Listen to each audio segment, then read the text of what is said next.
morning, students. Now let us look at regulation of gene expression. Now, why we are studying regulation of gene expression? So first we must know what is gene expression. So let us see what is gene expression. Gene expression means, in the very simple word, it is protein synthesis. So when from DNA, mRNA is synthesized or transcribed from mRNA, in turns protein is translated. So that is known as gene expression. So talking about the definition of gene expression, it is the ability of cell to control or to regulate what protein it makes from its DNA.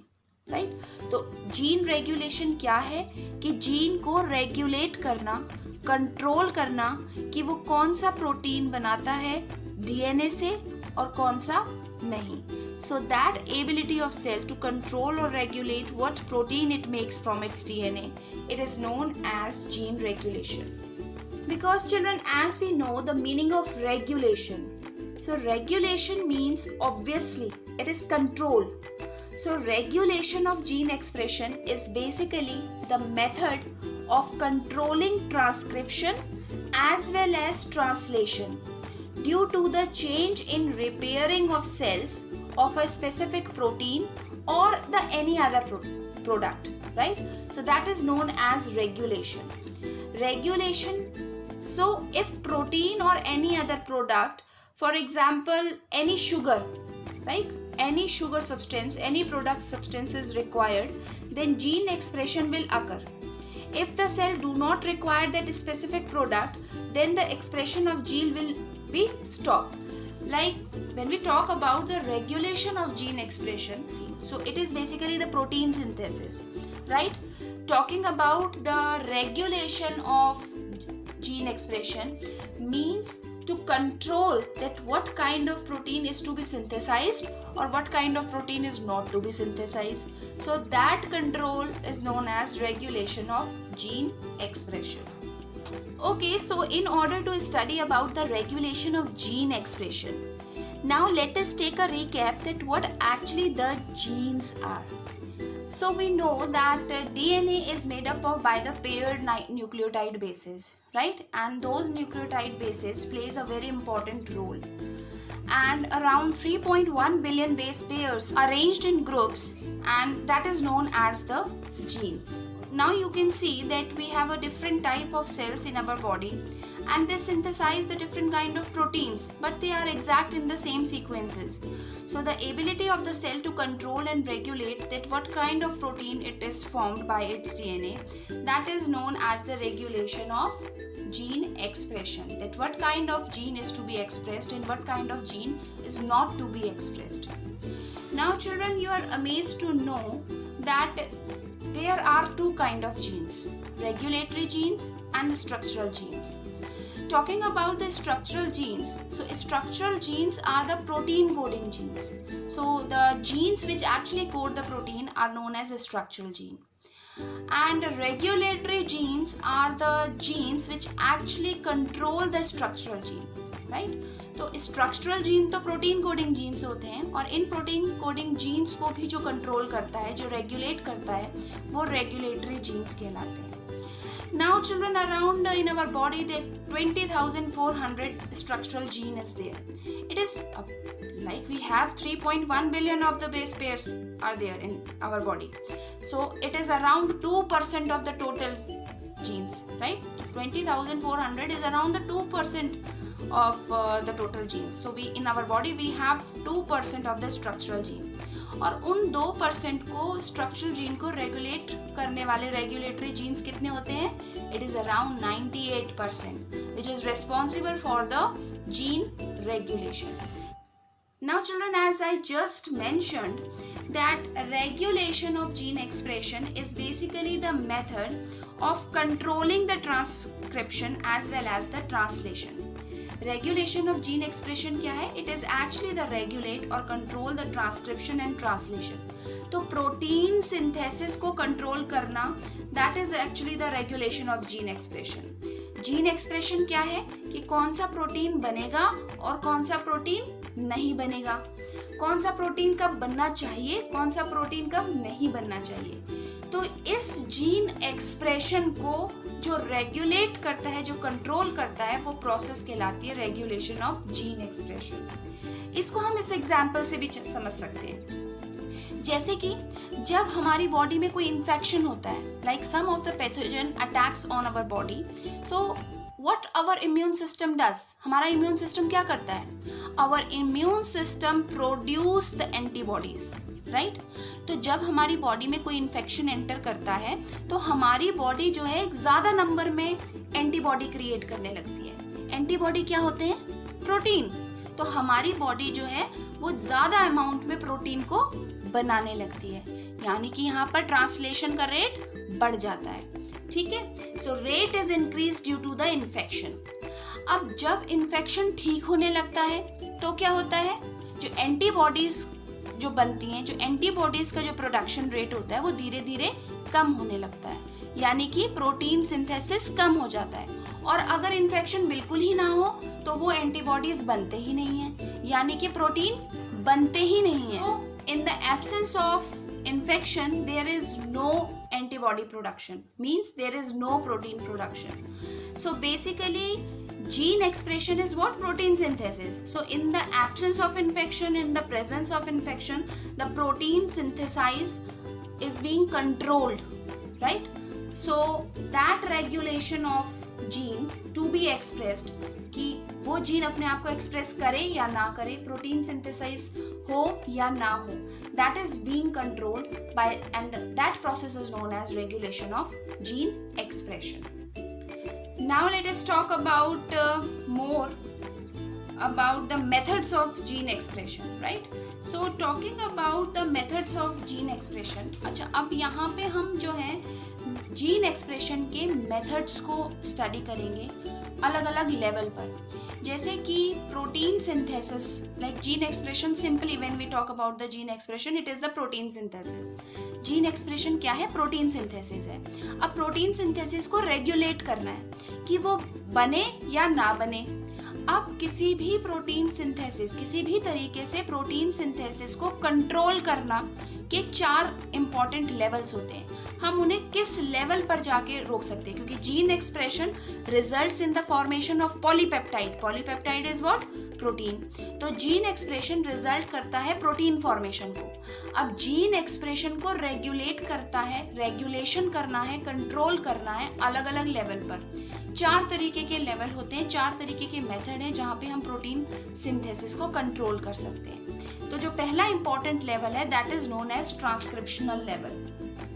Transcriptional level क्या कहता है, अब देखो नाम से ही समझ में आ रहा है ट्रांसक्रिप्शन, यहाँ पे वर्ड ट्रांसक्रिप्शन आ रहा है, मतलब during the level of transcription the promoter is inhibited. मतलब प्रोटीन सिंथेसिस को हम ट्रांसक्रिप्शन के लेवल पर ही रोक सकते हैं। हम ऐसे रोक सकते हैं कि हम ट्रांसक्रिप्शन होने ही ना दें। ट्रांसक्रिप्शन ना होने देने का मतलब क्या है कि ट्रांसक्रिप्शन क्या होता है, डीएनए से आरएनए का बनना। अब जब आरएनए बनेगा ही नहीं तो ट्रांसलेशन होगा ही नहीं। ट्रांसलेशन ना होने का मतलब कि प्रोटीन नहीं बनेंगे। तो अगर हम जीन एक्सप्रेशन को ट्रांसक्रिप्शन के लेवल पर ही रोक दें तो प्रोटीन नहीं बनेगा, right. So this is the very first way to regulate the gene expression. The second important level is the processing level. Processing level का मतलब है regulation of splicing. बच्चों अगर कुछ याद हो तो हमने ट्रांसलेशन में RNA स्प्लिसिंग पढ़ी थी। RNA स्प्लिसिंग में हमने पढ़ा था कि ट्रांसक्रिप्शन के बाद जो mRNA बनता है वो mRNA इनिशियल mRNA होता है, मतलब कि उसमें एक्सॉन्स भी होते हैं, इंट्रॉन्स भी होते हैं, एक्सॉन्स होते हैं, इंट्रॉन्स होते हैं, एक्सॉन एंड इंट्रॉन्स। अब ये जो इनिशिएटिव mRNA होता है इसमें से जो इंट्रॉन्स होते हैं वो रिमूव हो जाते हैं, राइट। रिमूव होने के बाद सिर्फ एक्सॉन की एक लेयर बनती है और ये जो mRNA होता है which only carries the exon which is the coding gene, right? तो ये mRNA कहलाता है mature mRNA, right? तो अगर हम मैच्योर mRNA बनने ही ना दें तो in that way we regulate the gene expression, हम प्रोटीन सिंथेसिस को रोक सकते हैं। जो तीसरा इंपॉर्टेंट लेवल है, माना कि चलो mRNA भी बन गया, अब हम उसे कहाँ रोक सकते हैं? The third important level is the transport of mRNA from nucleus to the cytoplasm. अगर याद हो तो हमने पढ़ा था कि जब mRNA बनता है तो वो न्यूक्लियस से साइटोप्लाज्म में मूव कर जाता है, राइट? तो अगर हम यहाँ पर उस मैच्योर mRNA को साइटोप्लाज्म में मूव होने ही ना दें तो भी हम प्रोटीन सिंथेसिस को रोक सकते हैं। चलो मान लिया कि हम वो भी नहीं रोक पाए, तो जो लास्ट लेवल है that is known as translational level. Translational level मतलब translation. Now we have to control the translation. अब यहाँ पे जो है वो translational level is the most applied way, right? So applied level of regulation of gene expression is that कि translation को हम रोक लें, कि mRNA से प्रोटीन सिंथेसिस को नहीं होने दें। So in that way, in on the basis of these four level, we can actually regulate the gene expression, right? Now children, let us talk about the regulation in prokaryotes. So children, in prokaryotes, control of rate of transcription initiation is the predominant site of the control of gene expression. Because we all know that prokaryotes are the very simple organisms, right?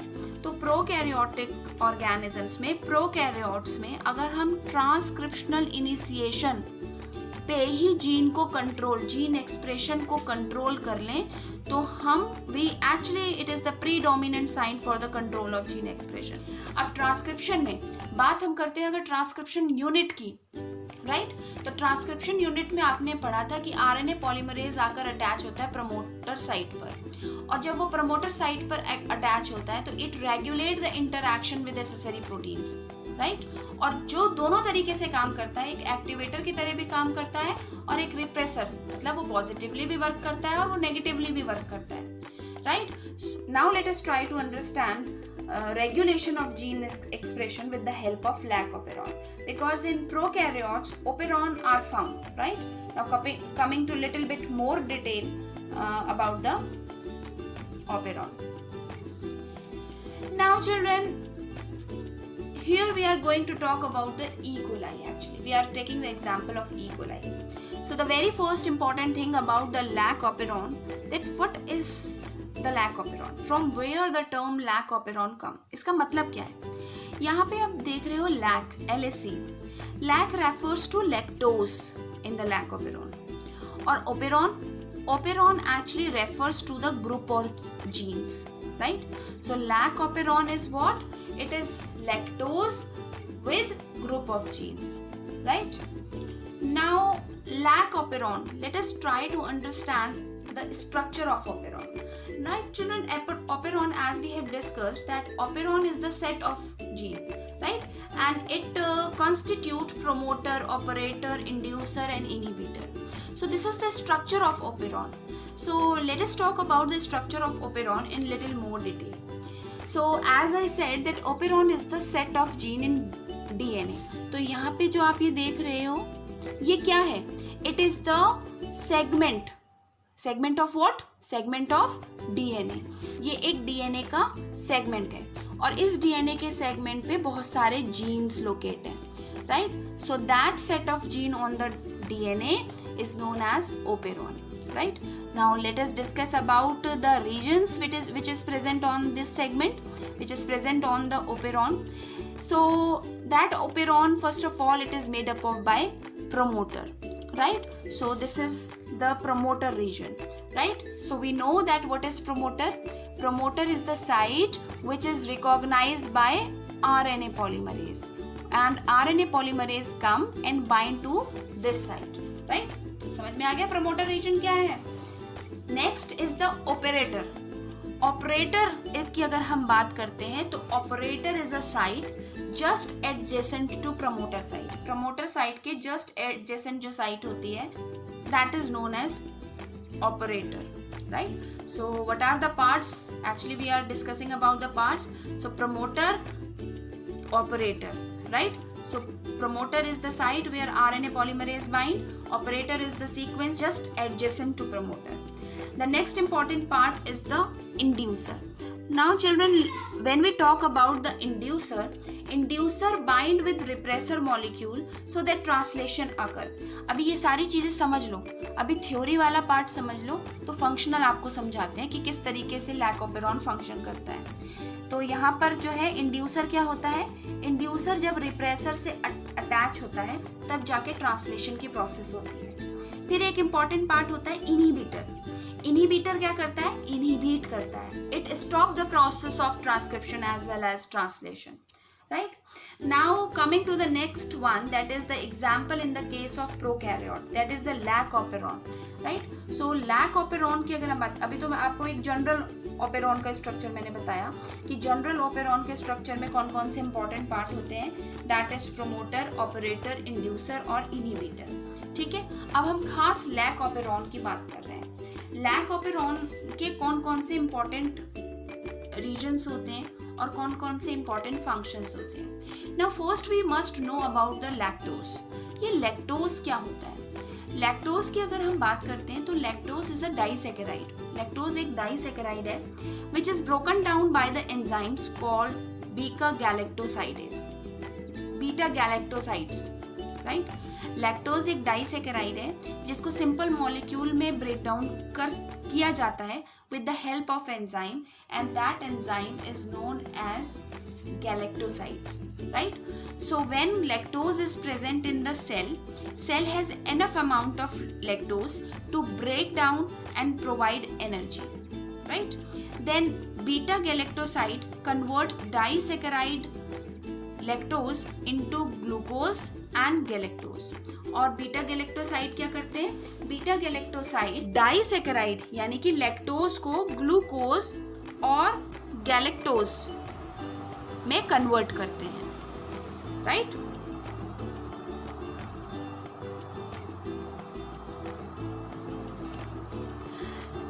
Now so lac operon is the set of genes which control the production of beta galactosides, which in turn control the breakdown of lactose into glucose and galactose, right? तो ये जो important purpose है that is controlled by the gene Z, right? तो अगर हम lac operon की बात कर रहे हैं तो lac operon में structural genes present होते हैं, right? It is a very important part of the lac operon, that is the structural gene. Structural gene क्या होते हैं? Which actually act, synthesize and translate the important proteins, right? तो structural gene वो gene है जो protein synthesis में help करते हैं, protein which are essential for us, right? तो वो structural gene कौन से हैं? These structural genes are Z, Y, A, right? तो Z जो होता है, Z एक स्ट्रक्चरल जीन है जो बीटा गैलेक्टोसाइडेज को प्रोड्यूस करता है, राइट? अच्छा, तो अगर हम ओवरऑल लैक ओपेरॉन के स्ट्रक्चर की बात करते हैं तो ओवरऑल लैक ओपेरॉन के स्ट्रक्चर में ये स्ट्रक्चरल जीन ZYA ये प्रेजेंट होते हैं, I इनहिबिटर और इंड्यूसर प्रेजेंट होता है, देन प्रमोटर प्रेजेंट होता है और प्रमोटर के एडजेसेंट ऑपरेटर प्रेजेंट होते हैं। So these are the important parts of the lac operon. Now let us talk about the structural gene in little more detail. So structural gene which code for a specific set of protein, and these lac operon consist of 3 category of structural gene as I just mentioned. So let us see what are the role of these 3. ZYA का क्या role है ये देखते हैं। Z gene की अगर हम बात करते हैं तो ये Z जीन का जो इम्पोर्टेंट पर्पस होता है, इसका पर्पस होता है synthesis of beta galactosides. Beta galactosides, I told you about the role of beta galactosides, that it basically helps in the conversion of disaccharide into the glucose and galactose. Let us talk about the role of Y gene. Y gene के role की अगर हम बात करते हैं तो it synthesize permease enzyme, and permease is the enzyme which actually allow the transport of the specific molecules, right? The third important gene is the gene A. Gene A is basically help to synthesize and it helps in the production of transacetylase, right? So all of these are required for the regulation of lactose. So these are the structural gene, right? Now coming to the another important part, that is the operator. Operator is just adjacent to promoter region. Promoter is the region where RNA polymerase come and bind. Inhibitor is the site of DNA which produce a repressor, and when repressor is basically mRNA in turn synthesize repressor protein which bind with the operator site, and the transcription cannot occur, right? So these are the some of the important part of lac operon, right? So now coming to the process, now coming to the function, that how this gene regulation is actually controlled, right? तो अब हम ये समझने की कोशिश करेंगे कि ये जो lac operon होता है ये किस तरीके से फंक्शन करता है, right? So children, now let us see that how actually the lac operon works. एक बार फिर से मैं आपको इसके इम्पॉर्टेंट पार्ट्स बता दूं.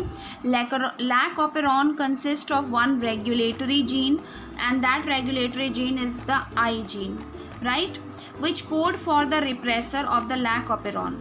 Children, there are three structural genes, that is Z, Y and A, right? Z gene actually code for beta galactosidase. Beta galactosidase actually converts disaccharide into galactose and glucose. Then Y gene codes for permease. ये permease बनाता है, और permease नाम से पता चल रहा है permeability से related है. So that permeability of the cell to beta galactosides, right?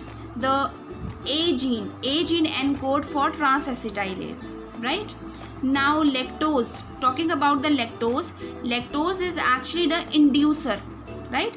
As lactose is the substrate to the enzyme beta galactosidase, and it regulates the switching off and on of the operon.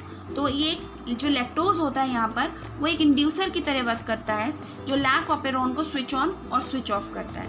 अब हम ये देखते हैं कि किस तरीके से ये लैक ऑपेरॉन अपना फंक्शन करता है. Now let us see. Now first of all we discuss in the absence of inducer.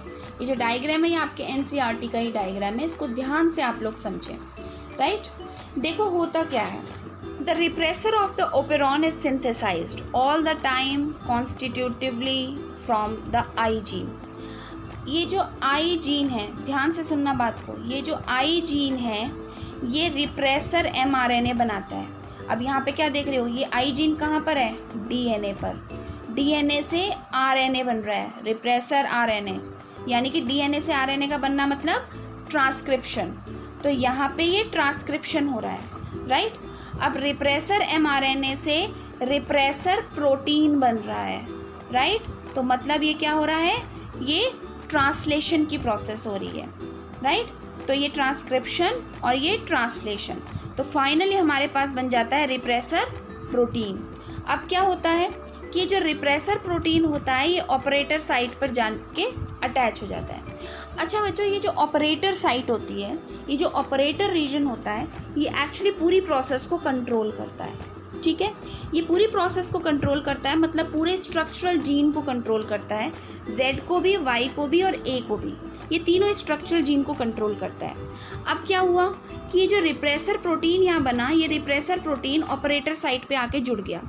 अब जब ये ऑपरेटर साइट पे आके जुड़ गया तो इसने क्या करा, इस ऑपरेटर साइट को गवर्न करने की कोशिश करी, उस पर अपना रॉब जलाने की कोशिश करी. अब क्या हुआ कि जब रिप्रेसर ऑपरेटर साइट पर आके अटैच हुआ तो ऑपरेटर ने अपना काम करना बंद कर दिया, ठीक है? अब जब ऑपरेटर ने अपना काम करना बंद कर दिया तो स्ट्रक्चरल जीन Z से बीटा गैलेक्टोसाइड नहीं सिंथेसाइज हुआ, Y से परमिएज नहीं सिंथेसाइज हुआ और A से ट्रांसएसिटाइलेज सिंथेसाइज नहीं हुआ. तो यहाँ पर स्ट्रक्चरल जीन ने अपना काम नहीं किया. तो अपना काम जब इन्होंने नहीं किया तो ये actually prevent the RNA from transcribing the operon. तो यहाँ पे क्या हुआ, यहाँ पे लैक्टोज की यानी इंड्यूसर की एब्सेंस में वर्क नहीं हुआ, स्विच ऑफ हो गई process, right. Now in the presence of inducer, अगर हम इंड्यूसर की प्रेजेंस की बात करते हैं तो क्या हुआ, ये आई जीन से ट्रांसक्रिप्शन हुआ, रिप्रेसर mRNA बना, रिप्रेसर mRNA से रिप्रेसर प्रोटीन बना। अब इस रिप्रेसर प्रोटीन पर इंड्यूसर यानी कि लैक्टोज, यहाँ पे लैक्टोज क्या काम कर रहा है, इंड्यूसर का काम कर रहा है, ये लैक्टोज आके जुड़ गया। तो अब देखो क्या हुआ, ये इसने इससे क्या कर ली, दोस्ती कर ली रिप्रेसर प्रोटीन से जो कि प्रोसेस को रोकता है, ये लैक्टोज ने अब इससे दोस्ती कर ली। तो एक लैक्टोज और रिप्रेसर प्रोटीन का कॉम्प्लेक्स बना लिया। अब जब ये कॉम्प्लेक्स ऑपरेटर साइट पे आता है, राइट, तो यहाँ पे क्या हुआ, अब यहाँ पे लैक्टोज प्रेजेंट है, वो इंड्यूसर है, तो वो प्रोसेस को इंड्यूस करता है, स्टिमुलेट करता है। जब वो इसको स्टिमुलेट करता है तो स्ट्रक्चरल जीन ZYA तीनों अपना काम करते हैं और एक लैक mRNA क्रिएट करते हैं, ठीक है। अब यहाँ पे लैक mRNA क्रिएट हो गया, मतलब कि ट्रांसक्रिप्शन यहाँ पर हो गया, और साथ ही साथ स्ट्रक्चरल जीन Z से बीटा गैलेक्टोसाइड, Y से परमिएज और A से ट्रांसएसिटाइलेज, ये तीनों एंजाइम बन गए। So in the presence of inducer, regulation of lac operon by the repressor is referred to as the negative regulation, right? तो ये जो रेगुलेशन कहलाएगी ये नेगेटिव रेगुलेशन कहलाएगी, ठीक है, क्योंकि यहाँ पर क्या हुआ, यहाँ पर प्रोसेस चालू हो गया, ट्रांसक्रिप्शन हो गया, वो रोक नहीं पाया उसे, इसलिए ये नेगेटिव रेगुलेशन कहलाता है। तो यहाँ पे ट्रांसक्रिप्शन हो जाता है और लैक mRNA क्रिएट हो जाता है, जिसकी वजह से ZYA तीनों के तीनों स्ट्रक्चरल जीन अपना वर्क करते हैं और 3 इम्पॉर्टेंट एंजाइम बनाते हैं, और ये तीनों इम्पॉर्टेंट एंजाइम अपना काम कर पाते हैं, ठीक है। इसको हम इस तरीके से भी समझ सकते हैं कि let us suppose this is a cell, right. अब ये एक सेल है जिसमें कि आपकी ट्रांसक्रिप्शन और ट्रांसलेशन की प्रोसेस हुई और कुछ इम्पॉर्टेंट RNA सिंथेसाइज हुए, राइट। तो इसमें ये RNA सिंथेसाइज हुए। अब RNA सिंथेसाइज हो गए, कुछ RNA सिंथेसाइज हुए, इसका मतलब कुछ लैक्टोज मॉलिक्यूल इसके अंदर आ गए, ठीक है, लेकिन बाहर भी अभी कुछ लैक्टोज मॉलिक्यूल है, राइट। तो अब इन द एब्सेंस ऑफ इंड्यूसर यानी लैक्टोज की एब्सेंस में ये सारे लैक्टोज बाहर ही रह गए, लैक्टोज की एब्सेंस है अंदर। अब लैक्टोज की एब्सेंस है तो स्ट्रक्चरल जीन ने अपना काम किया नहीं, एंजाइम बने नहीं, प्रोसेस रुक गई। अब अगर हम बात करते हैं प्रेजेंस ऑफ इंड्यूसर, लैक्टोज के प्रेजेंस में, जब लैक्टोज की प्रेजेंस होती है यानी कि कुछ लैक्टोज जो हैं इसके साथ दोस्ती कर लेते हैं रिप्रेसर प्रोटीन के साथ, और रिप्रेसर प्रोटीन के साथ जब लैक्टोज एक्ट करता है तो स्ट्रक्चरल जीन एक्टिव हो जाते हैं। जब स्ट्रक्चरल जीन एक्टिव हो जाते हैं तो मतलब ये लैक्टोज किसी तरीके से अंदर आ जाते हैं, राइट। तो जो ये लैक्टोज है, अब ये लैक्टोज अंदर आ गए, राइट। नाउ अब जब ये लैक्टोज अंदर आ गए तो ये सारी के सारी प्रोसेस जो है ये फिर से चल पड़ी। Z ने अपना काम किया, Y ने अपना काम किया, A ने अपना काम किया। तो 3 तरीके के एंजाइम बने। पहला गैलेक्टोसाइड, गैलेक्टोसाइड के बनने से लैक्टोज का ग्लूकोज और गैलेक्टोज में कन्वर्जन शुरू हो गया, जिससे कि एनर्जी प्रोवाइड हुई। Y स्ट्रक्चरल जीन ने अपना परमिएज एंजाइम प्रोड्यूस किया। इस परमिएज एंजाइम से क्या हुआ, इस परमिएज एंजाइम से जो परमिएज मतलब परमिएबिलिटी, उन्होंने इसकी परमिएबिलिटी ऑन कर दी ताकि बाकी के जो लैक्टोज हैं वो मॉलिक्यूल अंदर आ सके। तीसरा ट्रांसएसिटाइलेज, ट्रांसएसिटाइलेज बना। ट्रांसएसिटाइलेज, अब ध्यान दो, बायो में हर वर्ड अपना मीनिंग खुद ही एक्सप्लेन करता है। ट्रांस का मतलब हो गया something with the transportation. Acetylase मतलब ये वर्ड आता है, आपको याद है, आप पढ़ते थे coenzyme A, acetyl coenzyme A, तो ये एसिटाइल कोएंजाइम ए को इसकी हेल्प के लिए यहाँ ले आता है, right. So in that way all the enzymes help in the process of transcription or translation, right? तो इस प्रोसेस में ट्रांसक्रिप्शन और ट्रांसलेशन होने लगता है, तो इसलिए इसको हम बोलते हैं negatively regulation, right? So this is about the lac operon. I hope you understood it. I hope you understood. So if you feel any kind of query, so please feel free to ask. So till then, have a nice day and thank you.